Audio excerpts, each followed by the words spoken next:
Hi అండి, welcome to GR videos. ఈరోజైతే మన ఆంధ్ర స్టైల్లో సాంబార్ అయితే రెడీ చేసేసుకుందాం.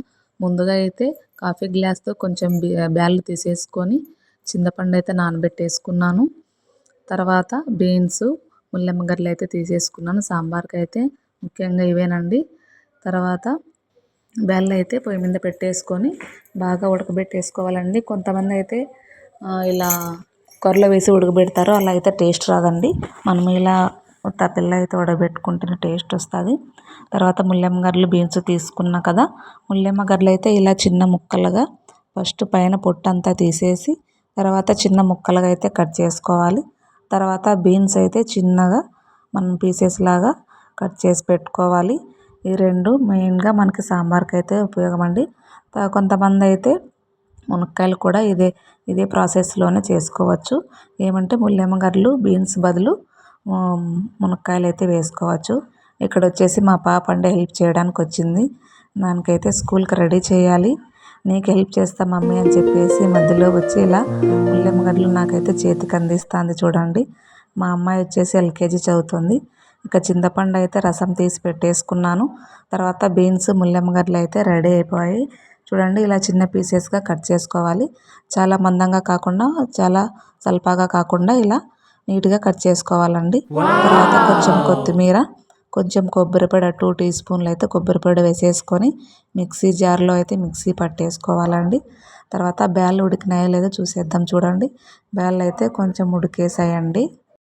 బ్యాళ్ళు అయితే ఇలా బాగా నున్నగా బాగా ఉడికిపోవాలండి. ఉడికిపోయిన తర్వాత మనము బీన్స్ ముల్లంగి అయితే రెడీ చేసుకున్నాం కదా, ముందుగా అయితే బీన్స్ వేసేసేయాలి. ఎందుకంటే బీన్స్ ఉడకడానికి కొంచెం టైం పడుతుంది కాబట్టి ముందుగా అయితే మనం బీన్స్ వేసేసుకోవాలి. బీన్స్ ఉడికిన తర్వాత తర్వాత ముల్లెమ్మగడ్డలు అనేటివి చిన్న ముక్కలుగా కట్ చేసి పెట్టుకున్నాం కదా, అవి అయితే వేసేసుకోవాలి. రెండు అయితే బాగా ఒక 5 మినిట్స్ వరకు బాగా ఇలా మగ్గించుకోవాలన్నమాట వాటర్లో అయితే. ఇక్కడైతే కొత్తిమీర అయితే రెడీ చేసి పెట్టేసుకున్నాను. చూడండి, బీన్స్ అయితే ఇలా ఉడికిపోయాయి అనమాట. తర్వాత అయితే ముల్లెమ్మగడ్డలు అయితే వేసేస్తున్నాను. ముల్లెమ్మగడ్డలు కూడా ఒక 2 మినిట్స్ వరకు బాగా ఉడకనివ్వాలి. మనకు బాగా ఉడికిపోతే పచ్చివాసన అనేది రాదనమాట. మీరు కూడా ఇంట్లో ఇలా ట్రై చేయండి. ఖచ్చితంగా టేస్ట్ అనేది బాగా వస్తుంది, చాలా అద్భుతంగా ఉంటుంది. మన ఇంట్లో సాంబార్ అనేది చపాతీలోకి కానీ, ఇడ్లీలోకి కానీ, రైస్లోకి కూడా చాలా టేస్టీగా ఉంటుందండి.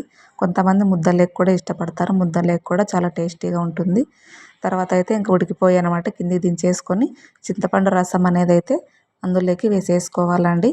వేసేసుకొని కొంచెం అలా మిక్స్ చేసేసుకొని దాంట్లోకి మనం కొబ్బరిపొడి, కొత్తిమీర అనేది రెడీ చేసి పెట్టుకున్నాం కదా, ఆ పౌడర్ అనేది వేసేసి తర్వాత రుచికి తగినంత సాల్ట్, రుచికి తగినంత పసుపు, తర్వాత ఎంటీఆర్ సాంబార్ పౌడరు 5 రూపీస్ అయితే 2 ప్యాకెట్స్ వేసేసానండి. తర్వాత రుచికి తగినంత కారం వేసేసుకోవాలి. చూడండి, ఇంకా పోపు దినుసులు అయితే రెడీ చేసేసుకొని తిరువాత పెట్టేసుకోవడమే. ఇంకా సాంబార్ అయితే రెడీ అయిపోతుంది. చూడండి, తిరువాత పెట్టేసుకొని ఇలా 2 మినిట్స్ వరకు బాగా ఉడకనివ్వాలండి. కొంచెం ఉడికిన తర్వాత అదే మసాలా అనేది బాగా పడుతుంది అనమాట. తర్వాత ఇలా 3 టమాటాలు తీసుకొని చిన్న ముక్కలుగా అయితే కట్ చేసుకొని సాంబార్లోకి అయితే వేసేసేయాలండి. వేసేసిన తర్వాత టమాటాలు అయితే ఉడికిపోవాలి. ఒక 2 మినిట్స్ ఉడికిపోతే మనకు సాంబార్ అనేది వెరీ టేస్టీగా రెడీ అయిపోతుంది. మీరు కూడా ఇంట్లో ట్రై చేయండి, ఖచ్చితంగా మీకు కూడా నచ్చుతుంది. ఇంకా పాపనైతే స్కూల్కి అయితే రెడీ చేసేస్తున్నాను, టైం అయిపోతుంది అనమాట. రెడీ చేస్తున్నాను. మా పాప అయితే సైలెంట్గా చూస్తాను చూడండి. స్కూల్కి అయితే బాగా రెడీ చేయించుకుంటుంది. బొట్లు పెట్టేసి పౌడర్ వేసేసి ఇంకా రెడీ చేసేసాను. ఇంకా మా పాప బాక్స్ కట్టేసి ఇంకా స్కూల్కి పంపించేసేయాలి. ఇంకా బాబు అయితే ఇంకా అంగన్వాడికి పంపించాలి. ఇంకా చూడండి, సాంబార్ అయితే ఇంకా ఇలా రెడీ అయిపోయింది అనమాట. మీరు కూడా ట్రై చేయండి, సూపర్ టేస్టీగా ఉంటుంది. థ్యాంక్ యూ ఫర్ వాచింగ్ అండి. మన ఛానల్ ఫస్ట్ టైం చూస్తున్నట్లయితే సబ్స్క్రైబ్ చేసుకోండి. Thank you for all. Thank you so much. Like